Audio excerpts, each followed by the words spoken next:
نحمدہ ونصلی علی رسول الکریم بسم اللہ الرحمن الرحیم۔ میرے بھائی دوستوں اور بزرگوں، اللہ جل جلالہ و من والہ نے سارے انسانوں کی دونوں جہان کی کامیابی کو اپنے دین میں رکھا ہے، اپنے احکامات میں رکھا ہے، اپنے نبی کے طریقے کے مطابق زندگی گزارنے کے اندر اللہ پاک نے کامیابی کو رکھا ہے۔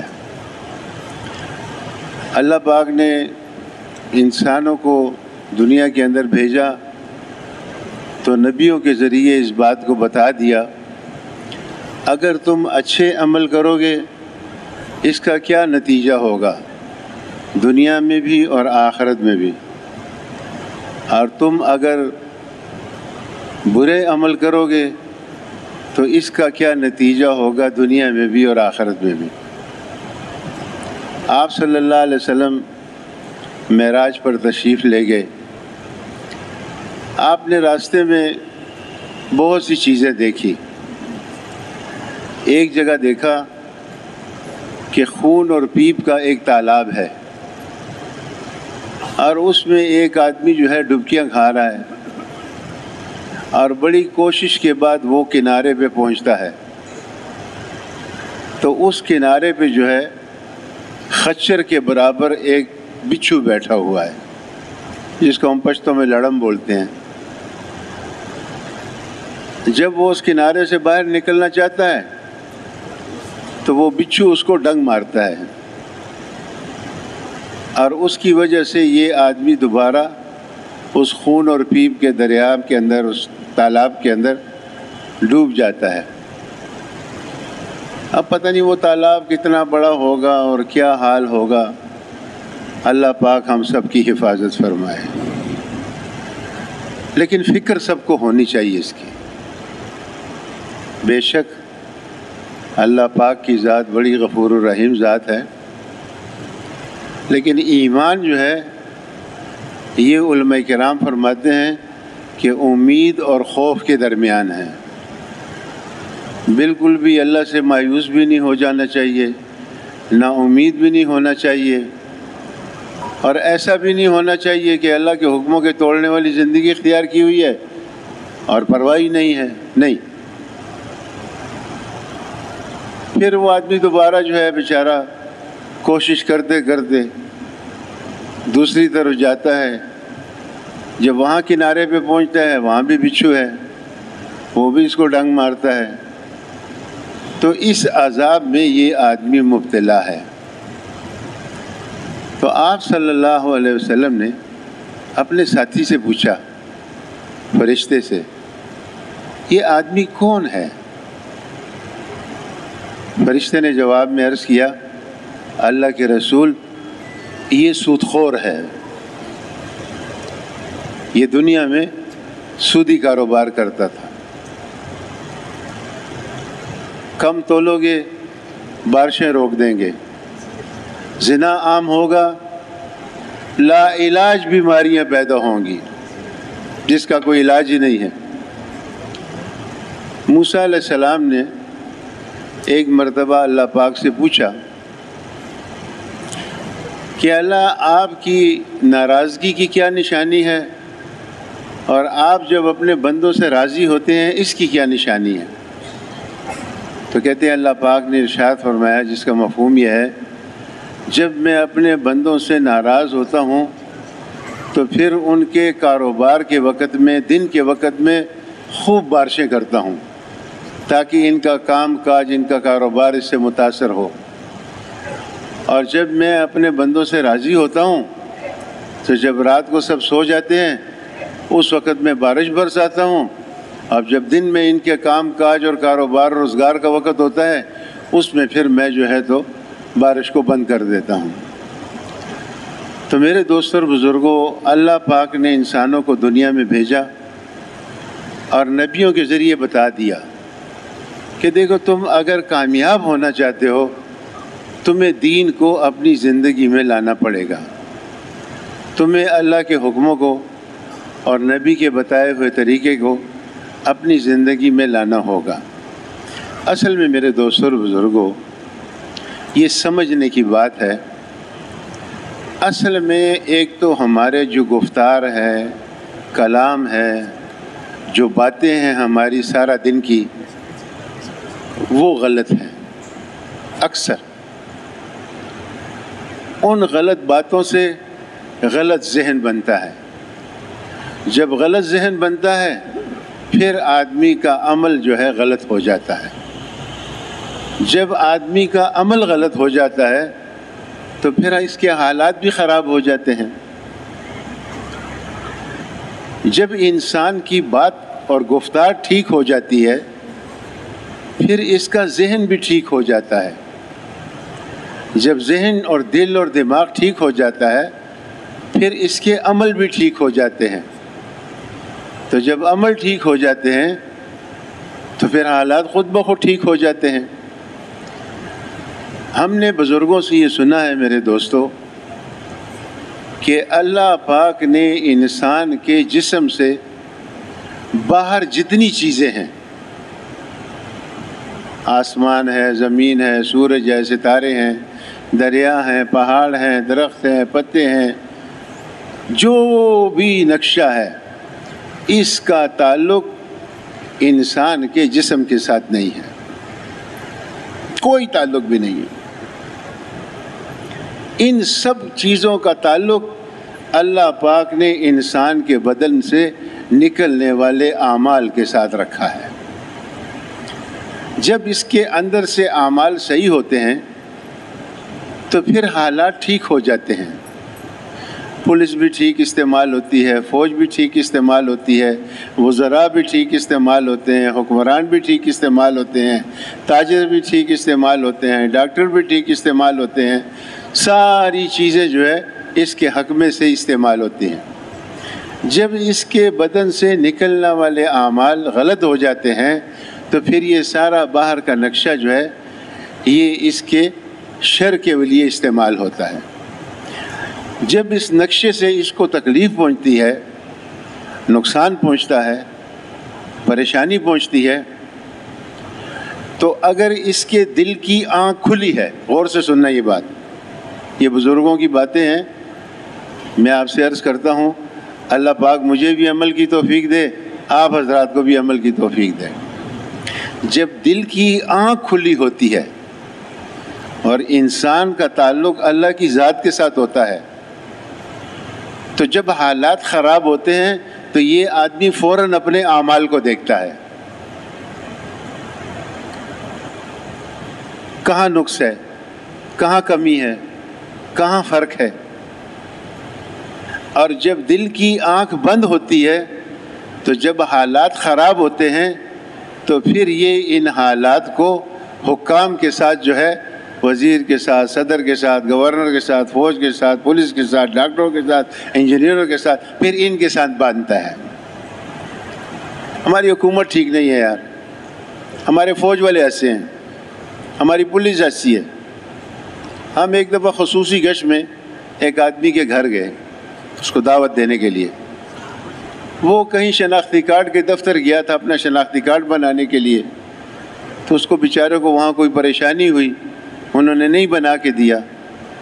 تو جب ہم نے اس کو دعوت دی تو اس نے ہمیں کہا یار یہ شناختی کارڈ دفتر والے ٹھیک ہو جائے نا تو ساری دنیا ٹھیک ہو جائے گی۔ اس بیچارے کا کام نہیں ہوا تھا۔ ایک آدمی کے پاس ہم گشت میں گئے اس کے گھر اس کو دعوت دینے کے لیے، وہ اپنا مریض کہیں اسپتال لے کے گیا تھا، تو پتہ نہیں ڈاکٹر نہیں تھے یا انہوں نے صحیح دیکھا نہیں ہے کیا بات، تو ہم نے جب اس کو ایمان یقین کی دعوت دی، قبر حشر کی بات کی، اس نے کہا یار حاجی صاحب اگر یہ ڈاکٹر ٹھیک ہو جائے نا تو ساری دنیا خود بخود ٹھیک ہو جائے گی۔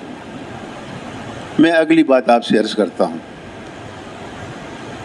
حضرت فرماتے تھے جب انسان اپنے حالات کو اسباب کے ساتھ باندھتا ہے، مہنگائی ہو گئی، کیوں ہو گئی؟ حکومت نے کی، چیزیں نہیں مل رہی، کیوں نہیں مل رہی؟ فلاں محکمے والوں نے کی۔ جب آدمی اپنے حالات کو حکام کے ساتھ باندھتا ہے تو پھر یہ انسان توبہ کے راستے سے ہٹ جاتا ہے۔ اس کی زبان پہ پھر یہ بات نہیں آتی، میری آنکھیں صحیح نہیں استعمال ہوتی ہیں، اس وجہ سے حالات خراب ہوئے ہیں۔ یا اللہ میں نے جتنی اپنی آنکھیں غلط استعمال کی ہیں، یا اللہ میری توبہ، میں آئندہ ایسا نہیں کروں گا، تو میرے حالات کو ٹھیک کر دے۔ یا اللہ میرے کان صحیح استعمال نہیں ہوئے، اس لیے یہ حالات خراب ہو گئے۔ میری زبان استعمال ٹھیک نہیں ہوئی، میرا دل صحیح استعمال نہیں ہوا، میرا دماغ صحیح استعمال نہیں ہوا، میرے ہاتھ پیر استعمال صحیح نہیں ہوئے، اس لیے حالات خراب ہو گئے۔ یا اللہ میں نے جتنے گناہ کیے ہیں یہ ان کی نحوست ہے، یا اللہ تو مجھے معاف کر دے، انشاءاللہ آئندہ میں تجھے ناراض نہیں کروں گا، آئندہ میں تو۔ اور دیکھو میں آپ سے ایک عرض کروں، اصل میں ہم نے اللہ پاک کی ذات عالی کو پہچانا نہیں ہے۔ اگر ہم اللہ پاک کی ذات عالی کو پہچان لیتے، اللہ کون ہے، اللہ کتنا بڑا ہے، اللہ کا کیا اختیار ہے، اللہ کتنا کریم ہے، اللہ کتنا شفیق ہے، اللہ کتنا رحیم ہے، اللہ پاک نے ہمارے گناہوں کے باوجود کتنا صبر کیا ہوا ہے، ہم نے اس چیز کو اصل میں نہیں سمجھا۔ میں نے تو اس دن ایک بات سنی، والا میں تو ڈر گیا۔ کہتے ہیں کہ قیامت کے دن جو ہے اللہ پاک انبیاء علیہ السلام سے پوچھیں گے، اور جو ہے تو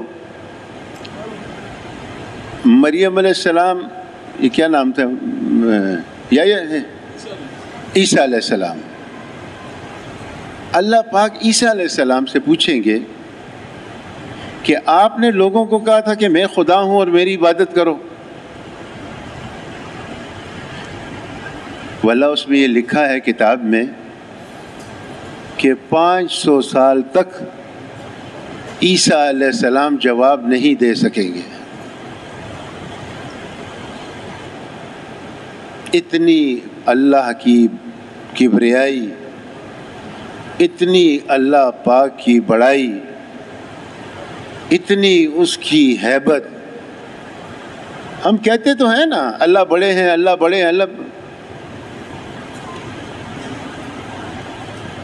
اللہ ہمیں اپنی بڑائی سمجھا دے اور اللہ اپنی بڑائی ہمارے دل میں اتار دے۔ 500 سال تک عیسیٰ علیہ السلام جواب نہیں دے سکیں گے، خاموش۔ اللہ کتنے بڑے ہیں، اللہ کتنے کریم ہیں، اللہ کتنے مہربان ہیں۔ اللہ پاک فرماتے ہیں اگر تم نے مجھے پہچاننا ہے میری مخلوقات میں غور کرو، آسمان کو دیکھو، ستاروں کو دیکھو، سورج کو دیکھو۔ یہ جو نظام ہم دنیا کے اندر دیکھ رہے ہیں یہ کوئی چلا سکتا ہے؟ اتنے پھل آخر یہ کہاں سے آتے ہیں؟ ہمارے ایک ساتھی نے اس دن بڑی عجیب بات کی، اس نے کہا یار اتنا فروٹ اور اتنی سبزی تو بازاروں میں پڑی ہے، اتنے درخت تو ہم نے نہیں دیکھے ہیں، اتنے درخت کہاں ہیں کہ روزانہ اتنا فروٹ آتا ہے اور وہ رات کو ختم ہو جاتا ہے، صبح پھر نیا فروٹ آ جاتا ہے، وہ ختم ہو جاتا ہے، پھر دوسرے دن دوسرا فروٹ آ جاتا ہے، اور ایک دن نہیں، سال کے 12 مہینے یہی حال ہے۔ آخر آتا کہاں سے ہے؟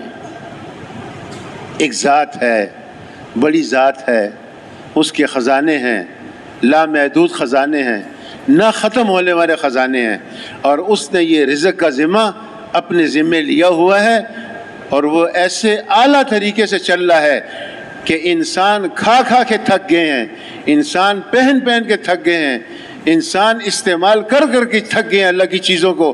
اللہ کی چیزوں کے اندر کوئی کمی نہیں آتی ہے، سمجھے؟ اللہ پاک اتنی بڑی ذات، حدیث قدسی ہے۔ میں اس نے ایک آدمی کے ساتھ ہم باتیں کر رہے تھے، اس نے یہ بات کہی، اس نے کہا حدیث قدسی ہے، حضور صلی اللہ علیہ وسلم کا ارشاد ہے کہ اللہ پاک ارشاد فرماتے ہیں، جس کا مفہوم یہ ہے اگر تم لوگ گناہ نہیں کرو گے اور پھر توبہ نہیں کرو گے میں تم کو ختم کر دوں گا، تمہاری جگہ ایسے لوگوں کو لاؤں گا کہ جو گناہ کریں اور پھر اس کے بعد مجھ سے توبہ کریں، معافی مانگیں۔ تو حضرت یوں فرماتے تھے کہ یہ اللہ پاک نے کیوں فرمایا؟ تو حضرت فرماتے تھے یہ اللہ پاک نے اس لیے فرمایا کہ اگر یہ معاف کرنے والا معاملہ بیچ میں نہ ہوتا تو اللہ کی جو غفاریت والی صفت ہے وہ ظاہر نہ ہوتی، پھر لوگوں کو کیسے پتہ چلتا کہ اللہ غفار ہے؟ یہ اللہ پاک نے اپنی غفاریت والی، اور وہ کل ہمارے امام صاحب اندر بیٹھے تھے تو میں نے ان سے چند باتیں کی۔ ہمارے یہ امام صاحب جو نماز پڑھاتے ہیں، انہوں نے مجھے عجیب بات بتائی۔ انہوں نے کہا دیکھو اللہ پاک یہ فرماتے ہیں کہ گناہ گاروں میں سے کریم گناہ گار وہ ہے۔ دیکھو گناہ گار کو بھی اللہ نے کریم کہا ہے۔ گناہ گاروں میں سے کریم گناہ گار وہ ہے کہ جو گناہ ہو گیا فوراً توبہ کرے، بس اللہ کو یہ پسند ہے۔ تو اللہ پاک نے انبیاء علیہ السلام کے ذریعے انسانوں کو یہ بات بتائی کہ بھئی تم اللہ کے حکم کو پورا کرو، جیسے اللہ بڑا ہے ایسے اللہ کا حکم بھی بڑا ہے، جیسے اللہ بڑا ہے ایسے اس کے نبی کا طریقہ اور اس کی سنت وہ بھی بڑی ہے۔ اب کتنی بڑی ہے؟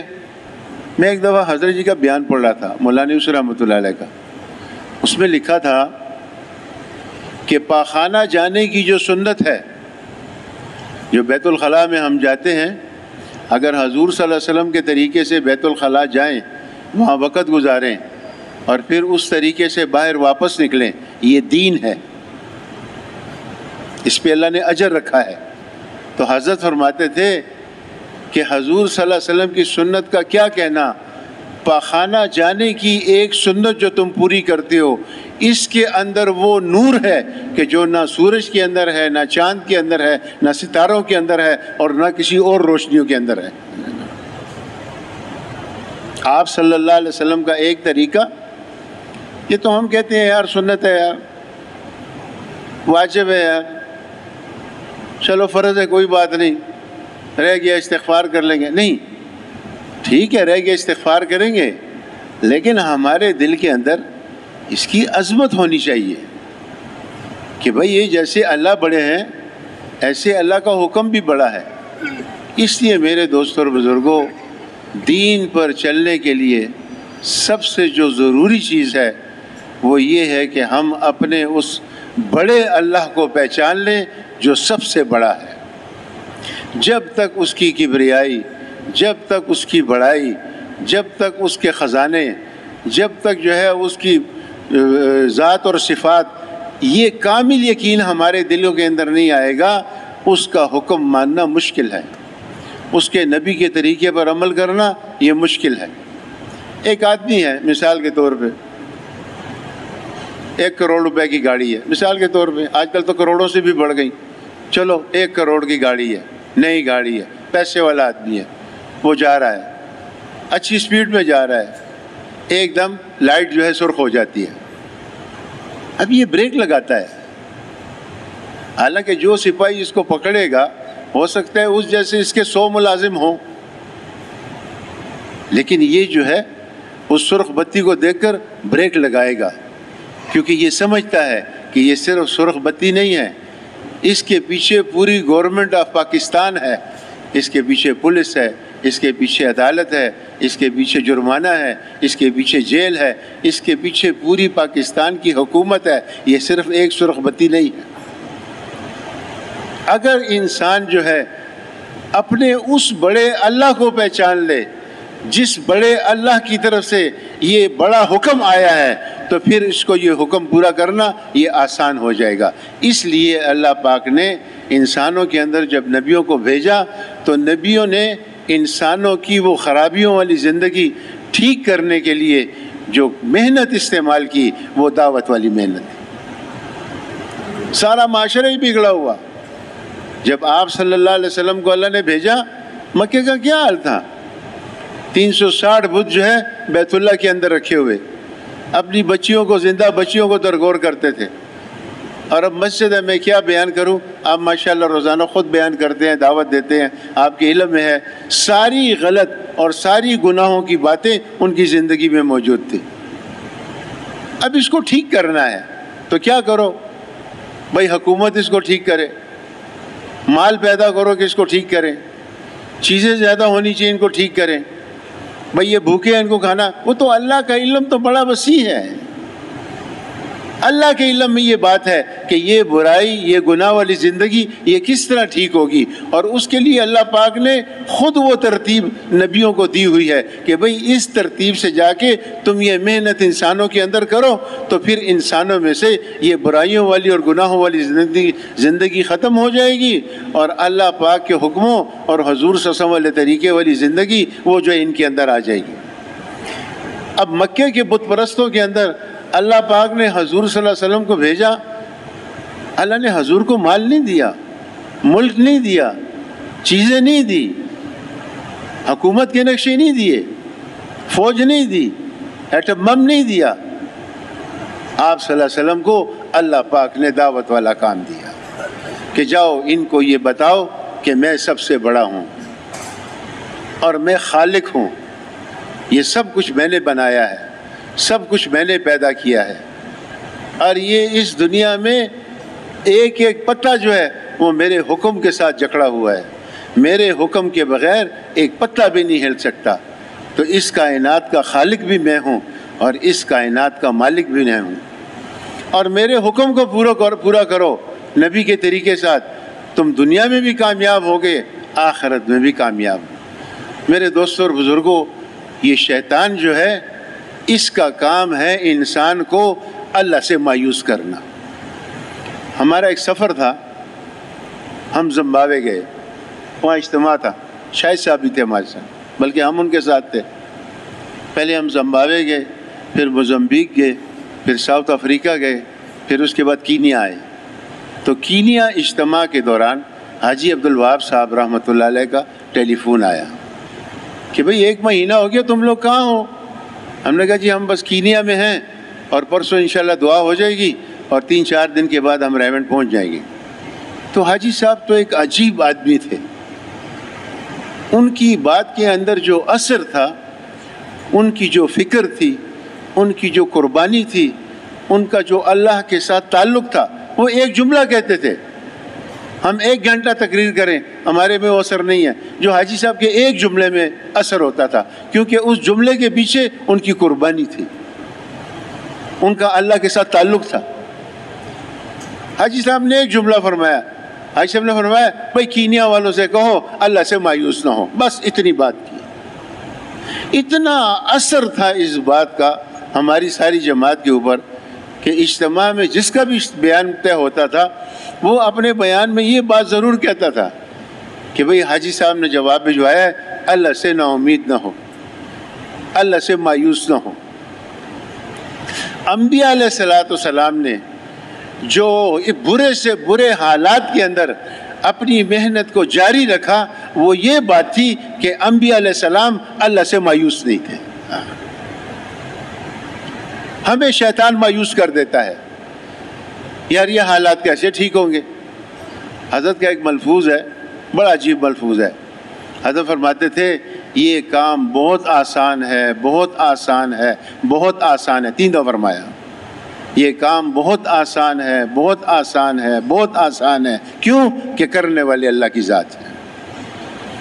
اگر ہمارے تک ہوتا یہ ہدایت کا مسئلہ پھر ناممکن تھا، تو چونکہ اللہ نے ہدایت اپنے ہاتھ میں رکھ لی ہے اس لیے آسان ہے۔ محنت دے دی ہمیں اور ہدایت رکھ لی اپنے ہاتھ میں کہ تم محنت کرو، ہم انسانوں کو ہدایت دیں گے۔ تو انبیاء علیہ السلام اس استحضار کے ساتھ انسانوں کو دعوت دیتے تھے۔ آپ صلی اللہ علیہ وسلم جب تشریف لائے تو ساری دنیا اندھیرا ہی اندھیرا تھا، جہالت ہی جہالت تھی۔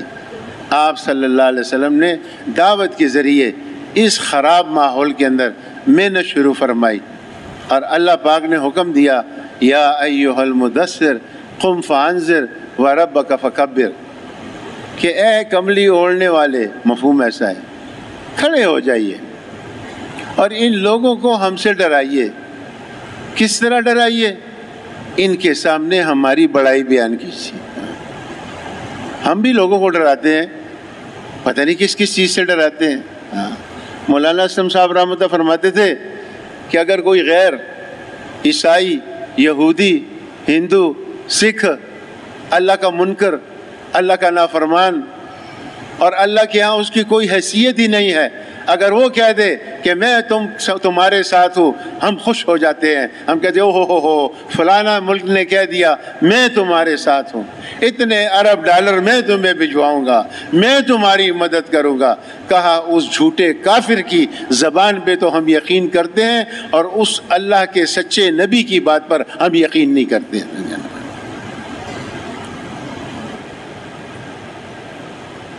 اگر ہم اللہ سے متاثر ہوتے تو ہم اللہ کی بات کا اثر لیتے، ہم نبی کی بات کا اثر لیتے۔ حاجی صاحب نے ایک دم مشورے میں فرمایا مولانا الیاس رحمۃ اللہ علیہ جب بیان کے دوران جنت کا تذکرہ آ جاتا تھا تو کہتے تھے جنت، تو جنت کہتے ہی جو ہے ان کا چہرہ خوشی سے کھل جاتا تھا۔ ہم جنت کہتے ہیں، ہمیں کوئی خوشی محسوس ہی نہیں ہوتی، ہمیں جنت کا استظہار ہی نہیں ہے وہاں کی حوروں کا، ان کے حسن کا، وہاں کے باغات کا، وہاں کے پھلوں کا، وہاں کے پرندوں کے گوشت کا، وہاں کے بالا خانوں کا۔ ہماری مسجد میں وہ لڑکا تعلیم کرا رہا تھا فضائل صدقات سے، تو اس نے ایک حدیث پڑھی، مفہوم اس کا یہ ہے جنت کے اندر بالا خانے ہوں گے۔ اب وہ کیسے بالا خانے ہوں گے؟ اللہ اکبر، اللہ ہم سب کو نصیب فرمایا۔ کوشش کرنی چاہیے ان بالا خانوں کے لیے۔ اصل وہ ہے، اصل یہ دنیا کی زندگی نہیں، یہ تو دھوکہ ہے۔ حضرت علی رضی اللہ تعالیٰ فرماتے ہیں ہم سب سو رہے ہیں، موت پہ ہم جاگ جائیں گے۔ جیسے آدمی سو رہا ہوتا ہے نا تو خواب میں دیکھتا ہے کہ میں بادشاہ بنا ہوا ہوں، تو سوچو صبح جب اٹھتا ہے نا تو پھر اپنے دوستوں کو کہتے ہیں یار، کہتے ہیں رات زبردست خواب دیکھا یار، رات میں نے خواب میں بادشاہ بنا ہوا ہوں۔ اسی طرح قیامت کے دن لوگ کہیں گے یار میں دنیا میں لینڈ لارڈ تھا، میں دنیا میں بڑا کارخانے دار تھا، میں دنیا کے اندر بڑا مال والا تھا، میں دنیا کے اندر پہلے نمبر پہ مال والا تھا، اور جو ہے تو اخباروں میں بھی آتا تھا کہ دنیا کا سب سے بڑا مالدار۔ وہ یار بس دنیا میں تھا، وہ تو خواب تھا، ختم ہو گیا، اب حقیقت ہے، اب سمجھ آئے گی۔ تو اس حدیث میں لکھا تھا، مفہوم ایسا ہے کہ جنت میں بالا خانے ہوں گے۔ اب وہ بالا خانے کیسے ہوں گے؟ جنتی جب اپنے بالا خانے میں اندر بیٹھے گا تو باہر کا سارا نقشہ اسے دکھائی دے گا، اور جب وہ باہر سے بالا خانے کے اندر دیکھے گا تو بالا خانے کا سب سے آخری جو حصہ ہے اندر کا وہ بھی اس کو نظر آئے گا۔ اور وہ بالا خانہ ایسا نہیں ہوگا ہماری دنیا کی طرح، یا اس مسجد جتنا بڑا، یا اس مرکز جتنا بڑا، یا اس پشاور جتنا بڑا۔ تو ایسی نعمتیں ہیں کہ نہ کوئی سوچ سکتا ہے، نہ کسی کے دل میں گزر۔ حقیقت ہے، حقیقت سچ ہے، سچ۔ سب سے بڑا سچ کیا ہے؟ آخرت۔ سب سے بڑا سچ کیا ہے؟ جنت۔ سب سے بڑا سچ کیا ہے؟ جہنم۔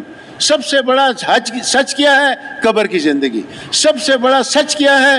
میزان۔ سب سے بڑا سچ کیا ہے؟ پل صراط۔ سب سے بڑا سچ کیا ہے؟ آخرت کی زندگی۔ سب سے بڑا جھوٹ کیا ہے؟ ہماری یہ دکانیں۔ سب سے بڑا جھوٹ کیا ہے؟ ہماری یہ بیویاں۔ سب سے بڑا جھوٹ کیا ہے؟ ہمارا یہ مال۔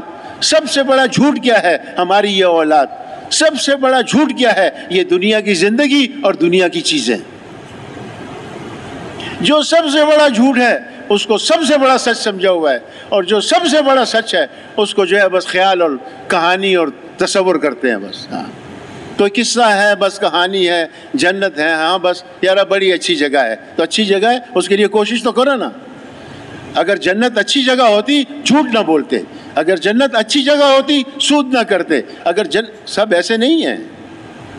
ماشاءاللہ بہت دیندار لوگ، اللہ کے حکموں پہ چلنے والے لوگ بھی ہیں، لیکن یہ باتیں ہم میں ہیں۔ اگر جنت سچ ہوتی ہم پرایا مال نہ دباتے، اگر جنت سچ ہوتی ہم کسی کو بے قصور قتل نہ کرتے۔ انہوں نے کہا ایسے بالا خانے، اندر سے دیکھو تو باہر سب کچھ نظر آئے، اور باہر سے دیکھو اندر کا سب کچھ نظر آئے۔ ایک صحابی نے پوچھ لیا اللہ کے رسول یہ بالا خانے کس کو ملیں گے؟ آپ صلی اللہ علیہ وسلم نے ارشاد فرمایا کہ جب سارے لوگ رات کو سو جاتے ہیں اور ایک آدمی اٹھتا ہے اور وضو کرتا ہے اور نماز کی نیت باندھتی ہے، اللہ کے سامنے اس کے سامنے کھڑے ہو کے اس سے باتیں کرتا ہے، یہ بالا خانے اس کو ملیں گے۔ تو مولانا الیاس رحمۃ اللہ علیہ جب کہتے تھے جنت، عائشہ نے کہا پتہ چلتا تھا، خوشی کے آثار، آنکھوں میں چمک آ جاتی تھی، چہرہ خوشی سے جو ہے تلملاتا تھا، چمکتا تھا، اور پتہ چلتا تھا کہ یہ آدمی ایسے ہے جیسے جنت کی نعمتوں کو دیکھ کر یہ کہہ رہا ہے جنت ہے نا۔ ہمارے بزرگ فرماتے ہیں روزانہ ایمان یقین کی دعوت دو۔ ہم سوچیں، ہم صبح سے لے کے رات تک کبھی ایک مرتبہ بھی جنت کو تذکرہ کیا ہے؟ اپنی بیوی کے ساتھ بیٹھ کے، اپنے بچوں کے ساتھ بیٹھ کے، دکان کے اندر، دفتر کے اندر، بازار کے اندر، مسجد کے اندر بھی دنیا کی باتیں ہیں۔ اور فرمایا کہ جب مولانا الیاس رحمۃ اللہ علیہ بیان کرتے کرتے کہتے تھے جہنم، رنگ بدل جاتا تھا، کانپنے لگتے تھے، چہرہ سیاہ پڑ جاتا تھا، جیسے وہاں کی آگ، وہاں کے بچھو، وہاں کے سانپ، وہاں کے عذاب دینے والے فرشتے، وہاں کی چیزیں یہ دیکھ رہے ہوں، اور اس استحضار سے۔ تو میرے دوستوں اور بزرگوں، انبیاء علیہ السلام نے آ کے انسانوں کے سامنے اللہ کی ذات اور اس کی صفات کو بیان کیا ہے۔ دیکھو یہ کچھ بھی نہیں ہے، اللہ بہت بڑا ہے۔ اللہ کے سامنے ان حکومتوں کی، ان اسلحوں کی، اس مال کی، اس سونے کی، اس چاندی کی، ان عہدوں کی، ان ساری چیزوں کی اللہ کے سامنے کوئی حیثیت نہیں ہے۔ عائشہ نے فرمایا، ایک دفعہ عبدالوہاب صاحب نے مولانا محمد یوسف صاحب رحمۃ اللہ علیہ جب بیان کرتے تھے تو اللہ کے ان 4 صفاتی ناموں پہ بیان کرتے، اکثر ان پہ بیان کرتے، اور فرمایا حضرت جی ایسے بیان نہیں کرتے تھے، 6 مہینے تک یہ موضوع چلتا تھا۔ صبح کی نماز کے بعد 3 گھنٹے اس کو بیان کرتے تھے، پھر دسترخوان پہ آ کے ناشتے کے لیے کہا، حضرت ناشتہ نہیں کرنے دیتے تھے، ہمیں بات شروع کر دیتے تھے۔ روانگی ہدایت میں یہی بات کرتے تھے، ظہر کے بعد تھوڑا قیلولہ فرماتے تھے، عصر کے بعد جو بیان ہوتا تھا اس میں بھی یہی بات کرتے تھے، مغرب کے بعد بیرون والوں کے ساتھ بات کرتے تھے، اس میں بھی یہ بات کرتے تھے، اور فرمایا عشاء کے بعد حضرت جو تعلیم کرتے تھے وہ اتنی لمبی تعلیم ہوتی تھی کہ ہمیں نیند آ جاتی تھی۔ کہتے ایک دفعہ میں نے حضرت سے کہا، عائشہ نے سنایا، عائشہ نے کہا میں نے مولانا یوسف رحمۃ اللہ سے کہا، حضرت آپ رات کو تعلیم بہت لیٹ کراتے ہیں، بعض اوقات تو 1 گھنٹہ 1.25 گھنٹہ ہو جاتا ہے، حضرت ہمیں نیند آ جاتی ہے۔ کہتے ہیں حضرت نے عجیب جواب دیا، آپ بھی غور سے سننا، یہ ہم سب کے لیے ہے، میرے لیے بھی ہے، کیونکہ آج ہم سب اس مصیبت میں مبتلا ہیں۔ عبدالوہاب صاحب نے فرمایا، مولانا یوسف رحمۃ اللہ فرمایا، میرا جی چاہتا ہے کہ میں رات کو اتنی لمبی تعلیم کراؤں کہ تم حدیث سنتے سنتے سو جاؤ، کیونکہ حدیث میں آتا ہے کہ آدمی رات کو جو عمل سوتے ہوئے کرتا ہوا سو جاتا ہے، ساری رات اس کو اس عمل کا ثواب ملتا رہتا ہے۔ میرا یہ جاتا ہے تم حیات الصحابہ سنتے سنتے سو جاؤ تاکہ ساری رات تم کو حیات الصحابہ سننے کا ثواب تمہیں ملتا رہے۔ تو انہوں نے کہا وہ کیا صفاتی نام تھے؟ ایک تو حضرت فرماتے تھے اللہ پاک خالق ہیں، پھر اس کو کھولتے تھے، اللہ کیسا خالق ہے، اس ناک کو دیکھو، اس کان کو دیکھو، ان آنکھوں کو دیکھو، ان آنکھوں کے اندر کتنی چیزیں ہیں۔ یہ تو سائنسدان اب کہتے ہیں لاکھوں کیمرے وہ کام نہیں کر سکتے جو یہ آنکھیں کام کرتی ہیں۔ ایک زبان ہے، دیکھ لو، 1 لاکھ ذائقے، 2 لاکھ ذائقے، 5 لاکھ ذائقے، پتہ نہیں اللہ نے کیسی چیز بنائی ہے، کیسا خالق ہے وہ۔ اچھا مونچھوں کے بال ہیں، داڑھی کے بال ہیں، ہونٹوں پہ بال نہیں ہیں، کیسا پیارا اللہ ہے نا۔ کسی آدمی کے آگے کے 2-3 دانت ٹوٹے ہوں نا تو دیکھو کتنا بدصورت لگتا ہے، وہ جب ہنستا ہے اس کی شکل ہی بگڑ جاتی ہے۔ اللہ نے کیا کیا چیز اپنے جگہ پہ ایسے فٹ کر کے بنائی ہے کہ کوئی سوچ نہیں سکتا ہے۔ اس کانوں کو یہاں رکھا، اب جب چشمہ لگاتے ہیں نا دیکھو کان کتنے کام آتے ہیں، وہ چشموں کے ڈنڈے جو ہے نا وہ کانوں کے اوپر آ گئے، اللہ نے ایسا نظام بنایا تھا۔ تیری آنکھوں کا کام تیرے کان دیں گے، کان اس میں مدد دیں گے، حالانکہ کانوں کا کام سننا ہے، لیکن نہیں، اللہ نے ایسا نہیں، اللہ کے علم میں تھا سب کچھ۔ اور اس کو بنایا کہاں پر ہے؟ 3 اندھیریوں کے اندر۔ کون سا کارخانہ ایسا ہے جس میں بجلی نہ ہو اور چیزیں بنے؟ دنیا کے اندر کوئی کارخانہ ایسا نہیں ہے۔ یہ لوگ اتنی اتنی روشنیوں کے اندر کارخانوں میں چیزیں بناتے ہیں، پھر بھی ٹیڑھی ویڑھی بنا دیتے ہیں، اور وہ ایسی پاک ذات ہے اور ایسا خلاق العظیم ہے کہ وہ 3 اندھیریوں کے اندر انسان کو بناتا ہے، آنکھیں اپنی جگہ، ہونٹ اپنی جگہ، ناک اپنی جگہ، کان اپنی جگہ، ہاتھ اپنی جگہ، اندر ہی اندر ہاتھوں کے پورے بن رہے ہیں، اندر ہی اندر انگلیوں کے ناخن بن رہے ہیں، اندر ہی اندر ٹانگیں بن رہی ہیں، رانیں بن رہی ہیں، گوڑے بن رہی ہیں، کمر بن رہی ہے، کمر کی ہڈی بن رہی ہے، کسی کو پتہ نہیں ہے، ماں کو بھی پتہ نہیں ہے کہ پیٹ میں کیا، اللہ پاک ایسے خالق ہے۔ اتنا بڑا خلاق العظیم، اتنی بڑی ذات جس کا کوئی ثانی نہیں ہے۔ اور کہا دوسرا صفاتی نام تھا کہ اللہ پاک مالک ہیں۔ حضرت اس کو کھولتے تھے، 6 مہینے بیان کرتے تھے، اور 6 مہینے کیا، اللہ نے خود ارشاد فرمایا، جس کا مفہوم یہ ہے اگر یہ سارے درخت دنیا کے اندر جتنے درخت ہیں سارے جو ہے قلم بن جائیں، اور جتنے سمندر اور پانی ہے یہ سارا سیاہی بن جائے، اور یہ سارے انسان اور جنات جو ہے میری نعمتوں کو اور میری بڑائی کو لکھنا شروع کریں، سیاہی ختم ہو جائے گی، قلم سارے گھس جائیں گے، ختم ہو جائیں گے، انسان اپنے اللہ کی بڑائی کو بیان نہیں کر سکتا کہ ہمارا اللہ کتنا بڑا ہے۔ جتنا بھی بیان کرو کوئی نہیں بیان کر سکتا، کسی کو پتہ نہیں ہے اللہ کتنا بڑا ہے۔ تو اس کو بیان کرتے تھے اللہ پاک خالق ہے، اللہ پاک مالک ہے، اور پھر اس کو بیان کرتے تھے تیسری صفت، اللہ پاک بے نیاز ہے، اللہ اکبر، صمد ذات ہے، کسی کی کوئی پرواہ نہیں۔ آپ صلی اللہ علیہ وسلم کا ایک بیٹا تھا، تقریباً 36 مہینہ کا ہو گیا، ہم نے علماء سے سنا، کوئی کہتا ہے اس کا نام طاہر تھا، کوئی کہتا ہے مطہر تھا، کوئی کہتا ہے قاسم تھا، کوئی کیا۔ اب اللہ کا لاڈلا رسول اور اس کا بیٹا بیمار ہو گیا، اور کوئی بیٹا بھی نہیں ہے، اور نبیوں نے جو بیٹوں کی دعا کی ہے، مفتی شفیع صاحب نے لکھا ہے معارف القرآن میں کہ نبیوں نے بیٹوں کی دعا اس لیے کی ہے تاکہ یا اللہ میرے بعد میرا یہ جو دعوت والا مشن ہے یہ چلتا رہے۔ ہاں، یہ نہیں کہ میرے بعد یہ دکان سنبھالے گا، میرے بعد یہ کارخانہ سنبھالے گا، میرے بعد ان پلاٹوں کو کون دیکھے گا۔ نبیوں نے اس وجہ سے نارینہ اولاد نہیں مانگی ہے۔ یہ میرا نبوت والا مشن جو ہے، یہ ہدایت والی محنت، یہ آگے چلتی رہے، نبیوں نے اس لیے دعا کی ہے۔ اب آپ صلی اللہ علیہ وسلم گھر تشریف لاتے ہیں، اور ازواج مطہرات میں سے کہتی ہے کوئی کہ بچے کی طبیعت ٹھیک نہیں، آپ صلی اللہ علیہ وسلم سخت پریشان، اور آپ صلی اللہ علیہ وسلم مسجد تشریف لے گئے اور جا کے صلاۃ الحاجہ پڑھنے لگے۔ اللہ بے نیاز، اللہ ہم سب کے ساتھ عافیت والا معاملہ کرے، لیکن اللہ کو کسی کی بھی کوئی پرواہ نہیں۔ پھر نماز پڑھی، پھر گھر تشریف لائے، پھر نماز، آخر یہ ہوا کہ بچے کا تو انتقال ہو گیا۔ اب بتاؤ اللہ کے رسول کے دل پہ کیا گزری ہوگی؟ صمد ہے، بے نیاز ہے۔ ہمیں بھی تو کچھ اللہ کی پرواہ ہونی چاہیے۔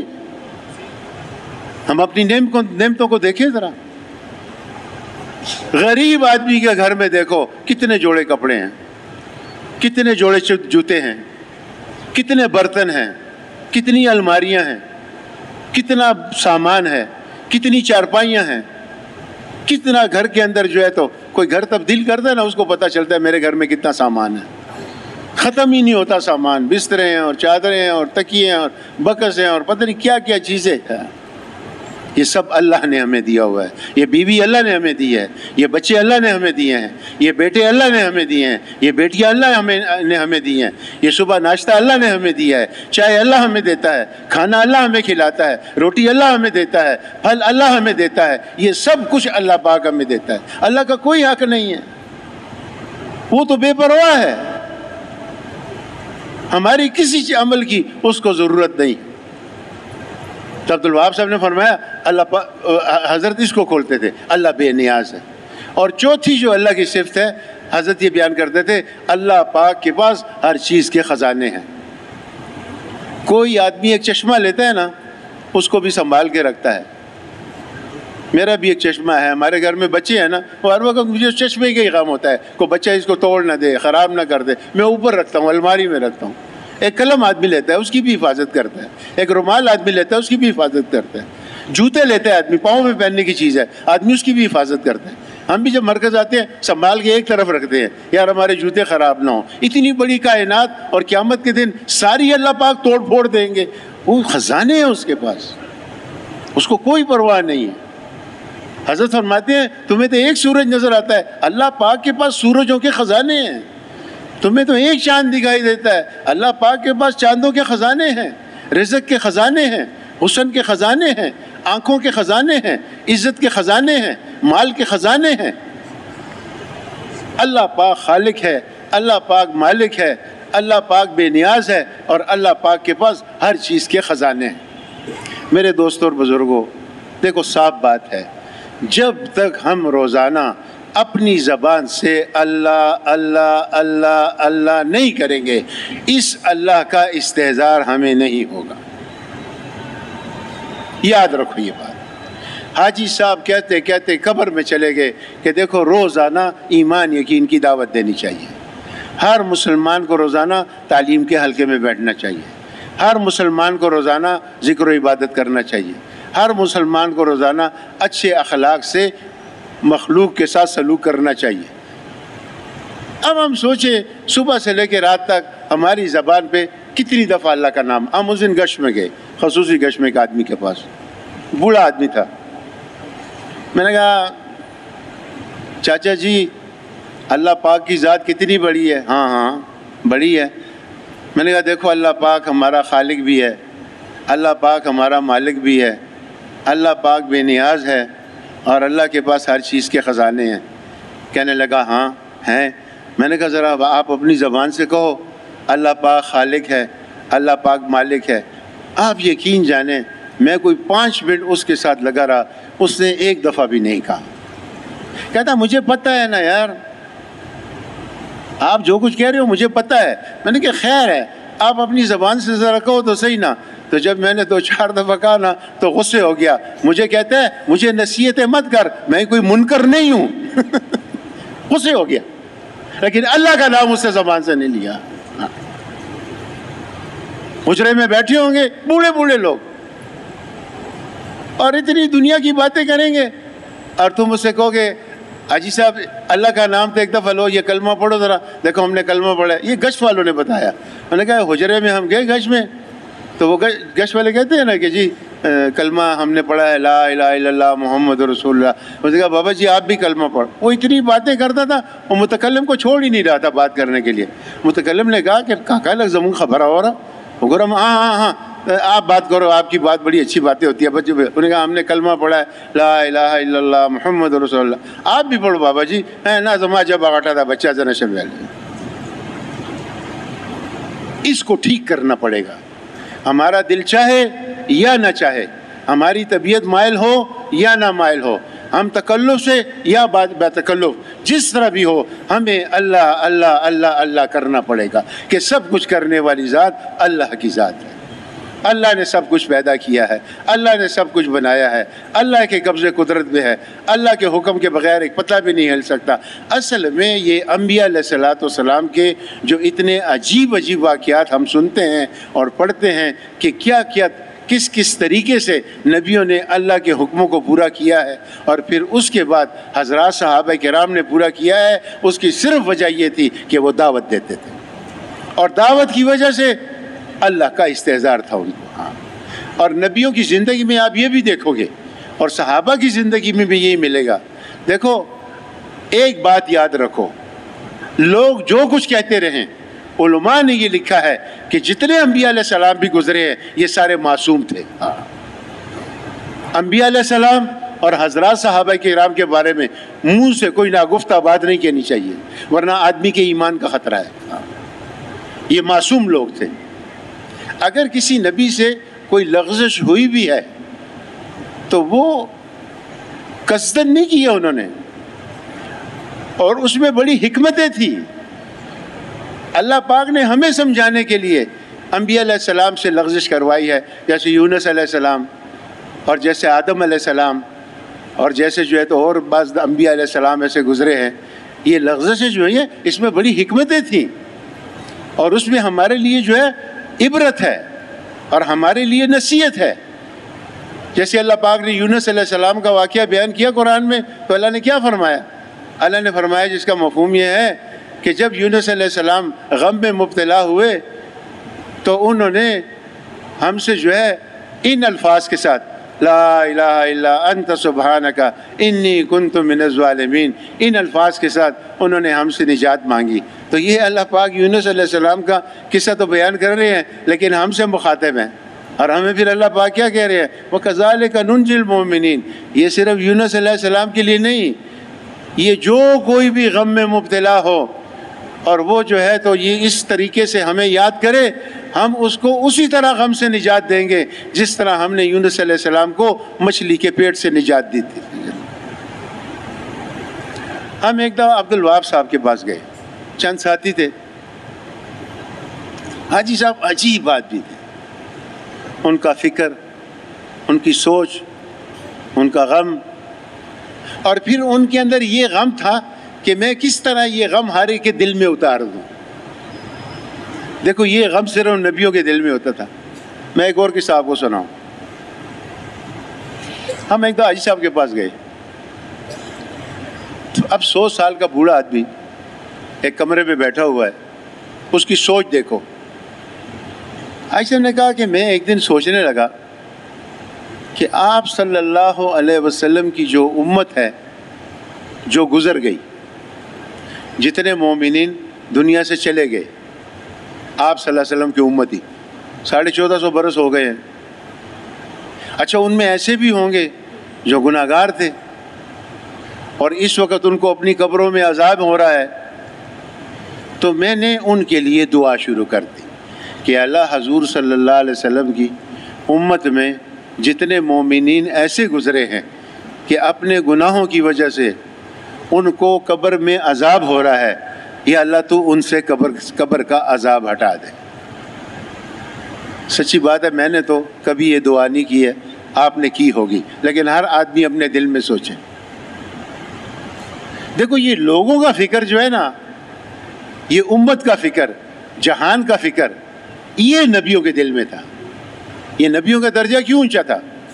یہ جو حدیث ہے جس کا مفہوم یہ ہے کہ ایک آدمی رمضان کا مہینہ ہو، لیلۃ القدر کی رات ہو، تہجد کی نماز ہو، بیت اللہ کے پاس حرم کے اندر اور حجر اسود کے سامنے تہجد کی نماز پڑھ رہا ہے. اللہ اکبر. رمضان کا مہینہ، بیت اللہ کے سامنے، حجر اسود کے سامنے اور تہجد کی نماز اور لیلۃ القدر کی رات ہو، اور ایک آدمی تھوڑی سی دیر کے لیے اللہ کے رستے میں کھڑا ہوا. یہ جو تھوڑی سی دیر کے لیے کھڑا ہوا یہ اس سے افضل ہے. بھائی یہ کیا بات ہو گئی؟ اتنے فضائل اور یہ اللہ کے راستے میں تھوڑی دیر کے لیے کھڑا ہوا. علماء نے اس میں بحث کی ہے.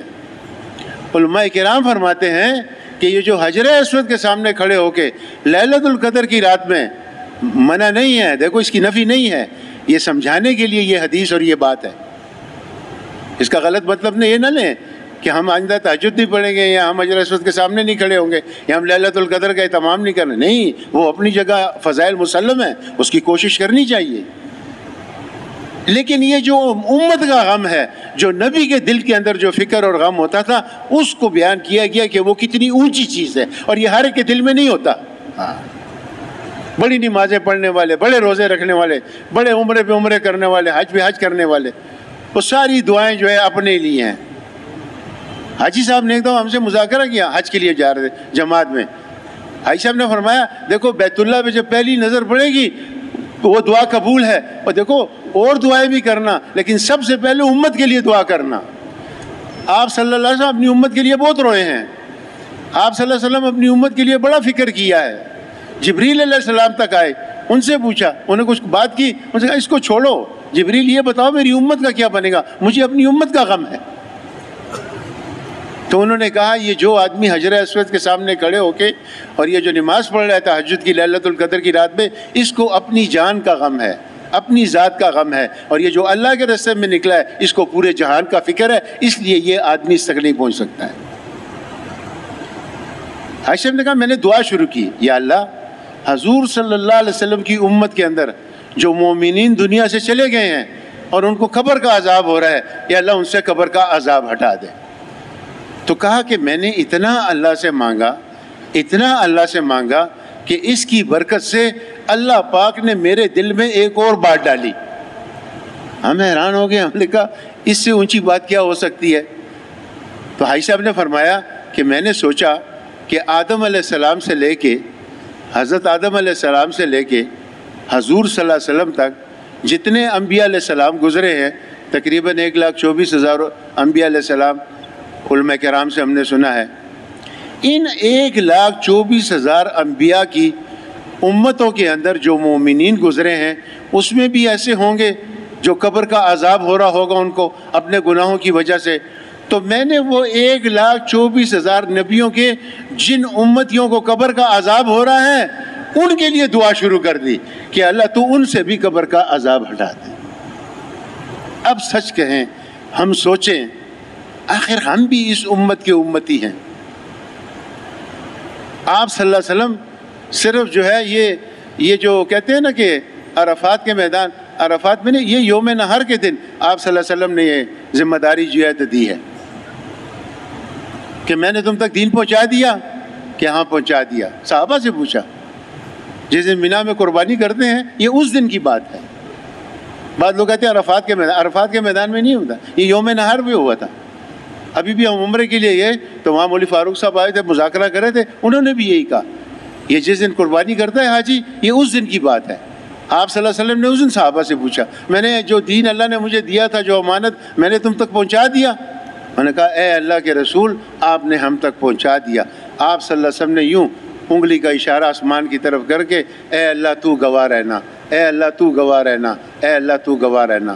پھر فرمایا کہ جو میں امانت تم تک پہنچائی ہے اب یہ امانت جو ہے تم اور لوگوں تک پہنچا دو، حاضرین جو ہے غائبین تک۔ تو علماء نے لکھا ہے کہ اس میں جو حضور صلی اللہ علیہ وسلم نے حاضرین فرمایا ہے اس سے مراد سارے مومنین ہیں۔ صرف وہ یوم نحر میں جو مینا میں جو ہے تو صحابہ کھڑے تھے، حج کے لیے گئے تھے، یہ صرف وہ مراد نہیں ہے، بلکہ قیامت تک جو بھی انسان آئے گا اور اس نے یہ کلمہ پڑھا ہے لا الہ الا اللہ محمد رسول اللہ، یہ سارے حاضرین میں آتے ہیں، اور جنہوں نے کلمہ نہیں پڑھا ہے یہ سارے غائبین میں آتے ہیں۔ اب ان سب کلمہ پڑھنے والوں کے ذمہ ہے کہ جتنے غائبین ہیں، جتنے کفار ہیں، ان تک یہ کلمہ پہنچانا ان کلمے والوں کی ذمہ داری۔ تو میرے دوستوں اور بزرگوں، انبیاء علیہ السلام کو اللہ نے ایک کام دیا، آپ صلی اللہ علیہ وسلم کو اللہ نے ایک محنت عطا فرمائی۔ آپ نے اس برے ماحول کے اندر اس محنت کو شروع کیا، اس محنت کو کرتے ہوئے مشکلات بھی آئیں، لیکن آپ صلی اللہ علیہ وسلم اس محنت کو جاری رکھا، اور اس محنت کو کرتے ہوئے آپ جو اللہ اکبر، ایک دفعہ حضرت جی فرمانے لگے یہ دعا کیا کرو، یا اللہ ہمارے دن ایسے بنا دے جیسے حضور صلی اللہ علیہ وسلم کے اور صحابہ کے دن تھے، اور یا اللہ ہماری راتیں ایسی بنا دے جیسے حضور صلی اللہ علیہ وسلم کی راتیں تھیں اور جیسے صحابہ کی راتیں تھیں۔ یہ دعا بھی کیا کرو۔ اب پتہ نہیں ہم یہ دعا کرتے ہیں یا نہیں کرتے۔ ایک دفعہ حاجی صاحب اللہ کی محبت پہ بات کر رہے تھے، ہمیں اللہ سے محبت ہونی چاہیے، تو آپ یقین جانو عجیب بات کی، فرمایا کہ دیکھو ہم ہر کام کے لیے صلاۃ الحاجہ پڑھتے ہیں، یا اللہ میرے بیٹے کی نوکری لگ جائے صلاۃ الحاجہ، میری بیٹی کا اچھا رشتہ آ جائے صلاۃ الحاجہ، یا اللہ میری دکان چلنے لگے صلاۃ الحاجہ، یا اللہ مجھے مکان دے دے صلاۃ الحاجہ۔ بعض لوگ قربانی کے لیے بھی کر رہے ہیں دعائیں، یا اللہ ہمیں اچھی قربانی، بری بات نہیں ہے، مانگنی چاہیے دعائیں، صلاۃ الحاجہ اللہ نے دی اسی لیے۔ لیکن حاجی صاحب نے فرمایا کبھی اس کے لیے بھی صلاۃ الحاجہ پڑھ دی ہے، یا اللہ 2 رکعت صلاۃ الحاجہ، اس لیے کہ اللہ اپنی اور اپنے حبیب صلی اللہ علیہ وسلم کی سچی محبت اور سچی اطاعت نصیب فرما۔ کبھی اس کے لیے بھی صلاۃ الحاجہ پڑھی ہے، یا اللہ اپنی محبت نصیب فرما دے، یا اللہ اپنے حبیب صلی اللہ علیہ وسلم کی سچی محبت اور سچی اطاعت نصیب فرما دے،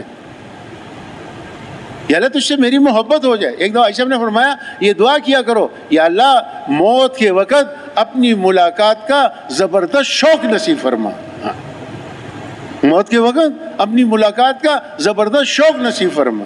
میں کبھی سوچتا تھا کہ حاجی صاحب یہ کیوں کہتے ہیں کہ دعا یہ کیا کرو کہ موت کے وقت اللہ تیری مجھے ملاقات کا شوق نصیب ہے. پھر ایک دن ایک مولوی صاحب نے حدیث سنائی، یہ بخاری شریف کی حدیث ہے، جس کا مفہوم یہ ہے، اللہ جل شانہ فرماتے ہیں جس کا مفہوم یہ ہے کہ جو بندہ میری ملاقات کا شوق رکھتا ہے اللہ بھی اس سے ملاقات کا شوق رکھتا ہے، جو بندہ میری ملاقات کا شوق نہیں رکھتا اللہ بھی اس سے ملاقات کا شوق نہیں رکھتا.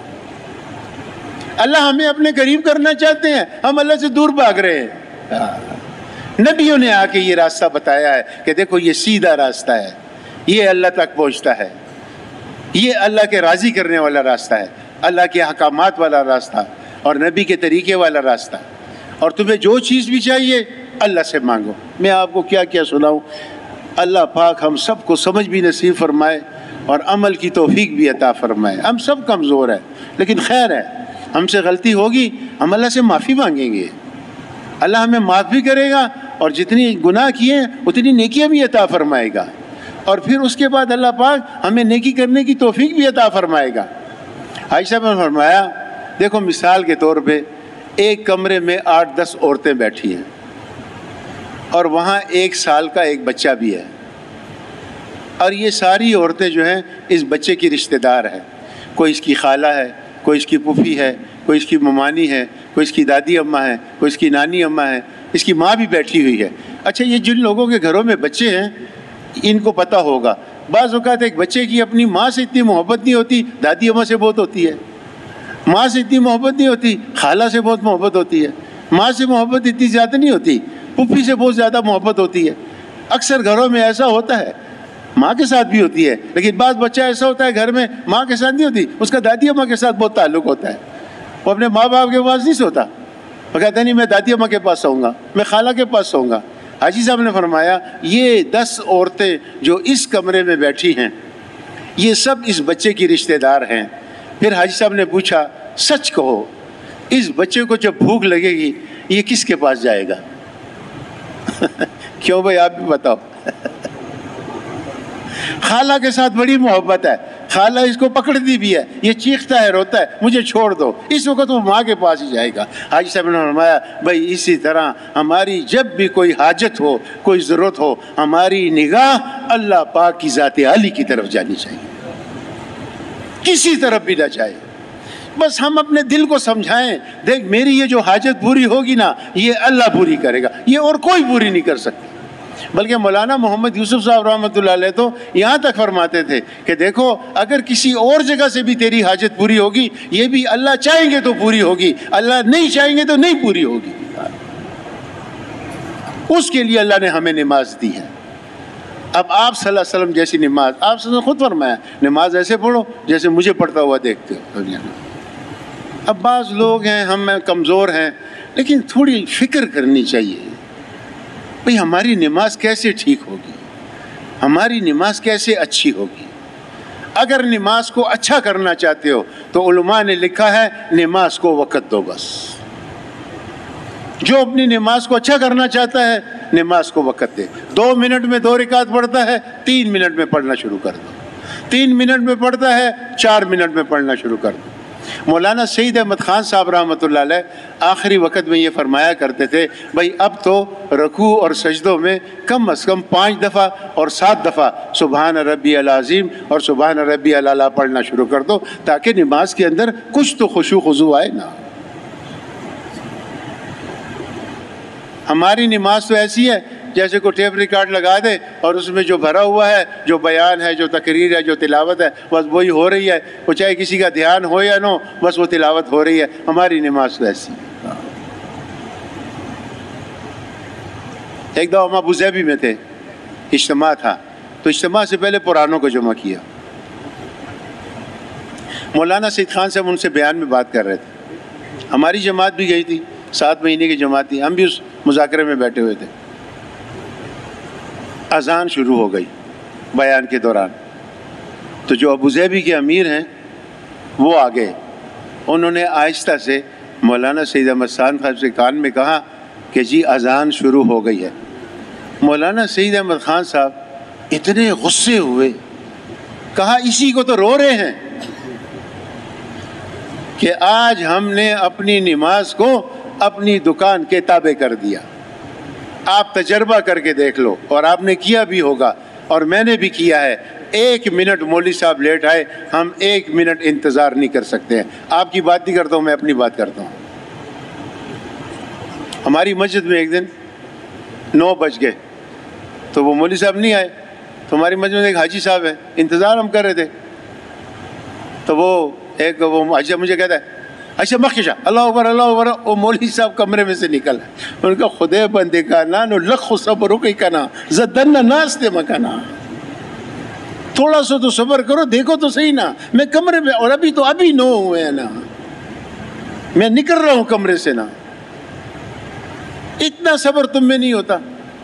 اچھا ایک مرتبہ ہماری مسجد میں ہمارے مولوی صاحب ماشاءاللہ بڑا اللہ نے اس کو علم دیا ہے اور بڑا باعمل آدمی ہے، تو نماز کا وقت نماز کا وقت ہوا تو وہ پہلی صف میں اکثر لوگ کھڑے ہو گئے، ہمارے مولوی صاحب آئے اور کہا دیکھو یاد رکھو یہ بات، حدیث میں جو فضیلت آئی ہے کہ جو نماز کے انتظار میں بیٹھا رہتا ہے، آپ حدیث کے الفاظ کو پڑھ لو، جو نماز کے انتظار میں بیٹھا رہتا ہے وہ نماز کا ثواب پاتا رہتا ہے، کھڑے ہونے والوں کے لیے یہ فضیلت نہیں ہے۔ بھائی بیٹھے رہو نا، مولوی صاحب نہیں آئے ہیں انتظار کرو، بیٹھے رہو، حدیث میں بیٹھنے کا لفظ آیا، ہمارے مولوی صاحب نے کہا، انہوں نے کہا حدیث تو پڑھو، تو یہاں تعلیم کے حلقے تم روزانہ لگاتے ہو، فضائل پڑھتے ہو اور عمل تمہارا ہے نہیں، غور سے سنو تو صحیح حضور نے کیا فرمایا ہے۔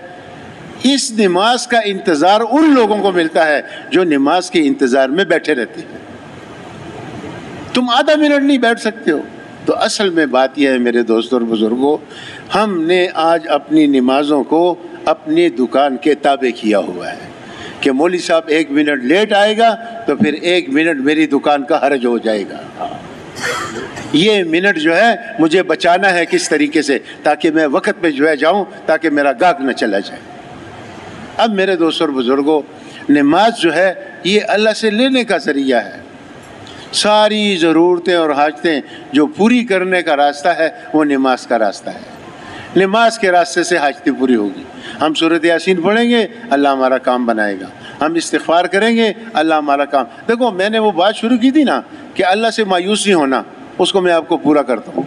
ہم حاجی صاحب کے پاس گئے، عبدالوہاب صاحب کے پاس، سلام کیا تو بیٹھ گئے۔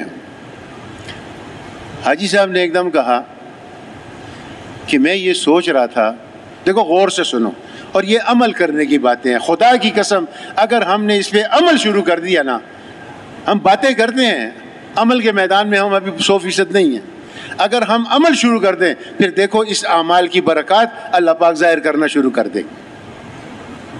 حاجی صاحب نے فرمایا میں کبھی کبھی یہ سوچتا ہوں کہ یہ استغفار اللہ نے ہمیں بڑی عجیب چیز عطا فرمائی ہے، حدیث میں آتا ہے، دیکھو غور سے سننا، بڑی ہی قیمتی بات ہے، حدیث ہے، حدیث جس کا مفہوم یہ ہے، حاجی صاحب نے فرمایا کہ حدیث میں آتا ہے کہ ہوگا غم جب تم استغفار کرو گے، اس غم میں سے اللہ پاک خوشی کو نکالیں گے۔ یہ توبہ، یہ عاجزی، یہ ندامت، یہ اللہ کے سامنے آ جانا، یا اللہ بس میں آ گیا، اللہ تم معاف، بس یا اللہ نہیں کروں گا نا، یا اللہ میں تجھ سے وعدہ کرتا ہوں، یا اللہ بس میں کمزور ہوں نا، یا اللہ خیر ہے نا۔ حاجی صاحب نے ایک دفعہ فرمایا، جب آدمی اپنے گناہوں کو یاد کر کے اللہ سے معافی مانگتا ہے، اللہ اتنے خوش ہوتے ہیں، یا اللہ میں جھوٹ بولتا ہوں تو معاف کر دے، یا اللہ میں غیبت کرتا ہوں تو معاف کر دے، یا اللہ میں لوگوں کی آبروریزیاں کرتا ہوں تو مجھے معاف کر دے، یا اللہ میں چغل خوری کرتا ہوں، یا اللہ تو مجھے معاف، یا اللہ میرے اندر تکبر ہے، یا اللہ مجھے معاف کر دے، اللہ میری چغلی کو معاف کر دے، میری غیبت کو معاف کر دے، میری جو ہے تو تکبر کو معاف۔ ایسا نے فرمایا جب آدمی اپنے گناہ پیش کر کے اللہ کے سامنے اور اللہ سے معافی مانگتا ہے، اللہ پاک اتنے خوش ہوتے ہیں، اتنے خوش ہوتے ہیں۔ تو میرے دوستوں اور بزرگوں، انبیاء علیہ السلام کو اللہ پاک نے محنت عطا فرمائی اور حضور پہ اللہ پاک نے اس محنت کو ختم کر دیا، اور حضور صلی اللہ علیہ وسلم کے بعد پوری امت کو اس کا ذمہ دار بنا دیا۔ ہم ابھی 2-3 دن ہوئے ہیں اردن سے آئے ہیں، اردن میں 36,000 صحابہ کی قبریں ہیں، 36,000 صحابہ کی۔ ابو عبیدہ بن جراح رضی اللہ تعالیٰ عنہ، اتنے بڑے آدمی، ان کی قبر اردن میں ہے۔ معاذ بن جبل رضی اللہ تعالیٰ عنہ، ان کی قبر اردن میں۔ ہم گئے ابو عبیدہ بن جراح رضی اللہ عنہ کی قبر پہ جب ہم گئے، ایک عرب رو رہا تھا، اس کی داڑھی نہیں تھی، آنکھیں سرخ اور آنکھوں سے آنسو، اور اس کی بیوی بھی ساتھ پردے میں تھی، اور یہ اپنے آپ کو اس قبر پہ گرا رہا تھا، اور اس کی بیوی اس کو کھینچ رہی تھی، اور وہ کہہ رہا تھا اے امت کے امین اٹھو، ہمیں تمہاری بڑی ضرورت ہے، نحن نائمین، ہم سوئے ہوئے ہیں، اے ابو عبیدہ بن جراح اٹھو، ہمیں تمہاری ضرورت ہے۔ اور رو رہا تھا یقین جانا۔ اور معاذ بن جبل کی قبر پہ گئے تو ایک تختی لکھی ہوئی ہے، اس پہ یہ حدیثیں لکھی ہوئی ہیں۔ حضور نے فرمایا اے معاذ مجھے تم سے محبت ہے، اے معاذ مجھے تم سے محبت ہے، اے معاذ مجھے تم سے محبت۔ خدا کی قسم یہ کتنے خوش قسمت لوگ تھے کہ اللہ کا رسول ان کے سامنے ان کو 3 دفعہ کہہ رہا ہے اے معاذ مجھے تجھ سے محبت ہے، اے معاذ مجھے تجھ سے محبت ہے۔ ان کے عمل ایسے تھے، انہوں نے اس دین کو اور دین کے کام کو اپنی زندگی کا مقصد بنا لیا تھا۔ نیچے ایک بات یہ بھی لکھی ہے، بعض روایات میں آتا ہے کہ حضرت معاذ رضی اللہ تعالیٰ نے بھی فرمایا، عرض کیا اے اللہ کے رسول مجھے بھی آپ سے محبت ہے سمجھا۔ اور بھی بہت سی حدیثیں لکھی ہوئی تھی۔ یہ معاذ بن جبل جو ہے یہ میری امت کا مفتی ہے، اگر کسی نے حرام اور حلال معلوم کرنا ہو معاذ بن جبل سے معلوم کر لے۔ اس امت کے مفتی تھے، اور کتنی عمر تھی پتہ ہے؟ 38 سال 38 سال کی عمر میں شہید ہوئے۔ 38 سال ہوتے کیا ہیں؟ اور اتنا بڑا کام کر کے چلے گئے، اتنا بڑا کارنامہ کر کے چلے گئے، اتنا بڑا کام اللہ نے ان سے لے لیا، اور امت کے مفتی بن کے چلے گئے۔ اور آپ یقین جانیں اس تختی پہ بھی یہ بھی لکھا ہوا ہے کہ معاذ بن جبل رضی اللہ تعالیٰ عنہ 38 سال کا نوجوان تھا، اور اس کا چہرہ اتنا خوبصورت تھا کہ اس کے چہرے میں جو سب سے خوبصورت جگہ تھی وہ اس کی بھووں کے درمیان اور ناک سے اوپر، یہ حصہ بہت ہی خوبصورت تھا اس کا، یہ بھی لکھا ہوا ہے اس تختی پہ۔ اور پھر آخر میں ایک بات لکھی ہے، یہ بھی بڑی ضروری بات، وہ بھی آپ کو سنا دوں۔ یہ معاذ بن جبل رضی اللہ تعالیٰ عنہ کا مقولہ ہے۔ حضرت معاذ بن جبل رضی اللہ تعالیٰ عنہ فرماتے ہیں، اوپر تو حدیثیں لکھی ہوئی ہیں، نیچے جو ہے معاذ بن جبل نے اپنی بات لکھی ہوئی ہے۔ معاذ بن جبل رضی اللہ فرماتے ہیں جتنا دل چاہے علم سیکھ لو، یہ علم اس وقت تک تمہیں فائدہ نہیں دے گا جب تک اس علم پر عمل نہیں کرو گے۔ سب سے آخر میں پھر یہ بات لکھی۔ جعفر طیار رضی اللہ کی قبر پہ گئے، زید بن حارثہ رضی کی قبر پہ گئے، عبداللہ بن رواح رضی اللہ تعالیٰ کی قبر پہ گئے، اتنا روئے ہمارے ساتھی وہاں جا کے کہ میں آپ سے کیا کہوں۔ یہ وہی عبداللہ بن رواح رضی اللہ تعالیٰ عنہ ہیں کہ جب حضور نے فرمایا کہ زید کا شہید ہو جائے تو جعفر امیر بنا دو، یا جعفر امیر ہو جائے تو زید امیر بنا دو، زید جو ہے قتل ہو جائے شہید ہو جائے تو پھر عبداللہ بن رواح، ایک یہودی وہاں پر کھڑا تھا، اس نے یہ بات کی۔ اس نے کہا پہلے انبیاء علیہ السلام بھی جب ایسی باتیں کرتے تھے اس کا مطلب ہے یہ تینوں ضرور شہید ہوں گے۔ عبداللہ بن رواح رضی اللہ، میں تو یہ سوچتا ہوں کتنے قریبی لوگ حضور سے، حالانکہ اتنا بڑا مارکا بھی نہیں تھا، سارا 3000 کا لشکر بھجوایا تھا، کفار کے لشکر بہت بڑے تھے، 1 لاکھ کا لشکر تھا، پھر 2 لاکھ کا لشکر تھا، پھر 3 لاکھ کا لیکن مسلمانوں کا لشکر 3000 کا ہی تھا۔ اتنا چھوٹا مارکا، اتنا معمولی جنگ، اور اتنے اہم لوگوں کو بھجوانا، دین کی اہمیت بتائی ہے اور دین کی محنت کی اہمیت بتائی ہے۔ یہ اتنی ضروری چیز ہے کہ اس کے لیے اپنے گھر کے لوگوں کو بھی شہید کرایا جا سکتا ہے۔ جعفر رضی اللہ تعالیٰ عنہ آپ صلی اللہ علیہ وسلم کے چچا زاد، زید رضی اللہ تعالیٰ عنہ آپ کے لیے پالک، اور عبداللہ بن رواح رضی اللہ، یہ بہت بڑے سردار تھے اور حضور صلی اللہ علیہ وسلم کے بہت دوست تھے۔ جو اشعار حکایات صحابہ میں لکھے ہیں عبداللہ بن رواح رضی اللہ تعالیٰ عنہ کے، وہی اشعار جو ہے ان کی قبر پہ جو تختی لکھی ہے اس تختی کے اوپر بھی یہ لکھے ہوئے ہیں۔ اے دل تجھے اترنا پڑے گا اس معاذ کے اندر، تیرا دل چاہے یا نہ چاہے۔ بیویاں یاد آتی ہیں سب طلاق، باندیاں یاد آتی ہیں سب جو ہے آزاد، مال یاد آتا ہے سب صدقہ، کیونکہ باندیاں بھی بہت زیادہ تھیں، ان کی بڑے مال والے تھے، سردار تھے، بیویاں بھی تھی، بچے بھی تھے، اولاد بھی تھی، اور باندیاں بھی بہت تھی اور مال بھی بہت تھا۔ کہا سب صدقہ، یہ 3 ذمہ دار آدمی۔ عبداللہ بن رواح نے سوچا چلو میں مل لوں گا جا کے، سارا لشکر صوبہ چلا گیا، اور یہ جو ہے تو ٹھہر گئے۔ جمعے کا دن ہے، حضور صلی اللہ علیہ وسلم کے پیچھے جمعے کی نماز پڑھ لوں مسجد نبی میں، پھر شہید ہونا ہے، پھر اللہ کے رسول کے پیچھے کہاں نماز ملے گی؟ یہ صحابی دکان کی وجہ سے تبلیغ نہیں کی، چھٹی نہیں کی ہے، بیوی بچوں کی وجہ سے لیٹ نہیں ہوئے، کسی وپاری کے ساتھ سودا نہیں کیا ہوا تھا کہ اس کی وجہ سے لیٹ ہو گئے۔ یہ کس وجہ سے لیٹ ہوئے ہیں؟ حضور صلی اللہ علیہ وسلم کے پیچھے جمعے کی نماز مسجد نبوی میں اور آخری نماز، اس وجہ سے یہ لیٹ ہوئے ہیں۔ اگر ہم ایمان یقین کی دعوت روزانہ شروع کر دیں، ان ساری باتوں کا استحضار ہمیں ہر وقت ہوگا۔ انبیاء علیہ السلام کو استحضار تھا ان باتوں کا، صحابہ کرام کو استحضار تھا۔ اتنی کیا جلدی پڑی تھی حضرت حنظلہ رضی اللہ تعالیٰ عنہ کو کہ پہلی رات کی دلہن کو چھوڑ کے اور جا کے شہید ہو گئے اور فرشتوں نے غسل دیا؟ اتنی جلدی کی کیا ضرورت تھی؟ اہم کام ہے، دین کا کام سب سے اہم کام ہے۔ اگر تبلیغ کو سمجھنا ہے تو حضور صلی اللہ علیہ وسلم کی زندگی کو دیکھنا پڑے گا، اگر تبلیغ کو سمجھنا ہے تو خلفائے راشدین کی زندگی کو دیکھنا پڑے گا، اگر تبلیغ کو سمجھنا ہے تو صحابہ کرام کی زندگی کو دیکھنا پڑے گا، پھر تبلیغ سمجھ میں آئے گی۔ ورنہ جو ہے اسی اپنی دکان کو اور بھی بچوں کو دیکھ کر تبلیغ سمجھنا چاہو گے، کبھی تبلیغ سمجھ میں نہیں آئے گی، بلکہ سیدھے کی بجائے الٹا کریں گے۔ اللہ نہ کرے ایسا۔ جب ہم وہاں پر گئے، آپ یقین جانیں جعفر رضی اللہ تعالیٰ عنہ اور زید بن حارثہ رضی اللہ تعالیٰ عنہ، ان دونوں کی قبریں ایسے قریب ہے، ایسے، اور بڑی خوبصورت بنائی ہیں انہوں نے۔ اور عبداللہ بن رواحہ کی قبر کا ہم نے پوچھا، انہوں نے کہا آؤ گاڑی میں بیٹھو، وہ تقریباً 1 کلومیٹر دور ہے۔ تو دنیا میں بھی 1 کلومیٹر دور، واللہ پتہ نہیں، حالانکہ حضور کے صحابی ہیں، جنت کی بشارت حضور نے دی، اللہ کے راستے میں شہید ہوئے ہیں، لیکن یقین جانے یہ 2 صحابہ اکٹھے ہیں اور عبداللہ بن رواحہ کی قبر ان سے 1 کلومیٹر دور ہے۔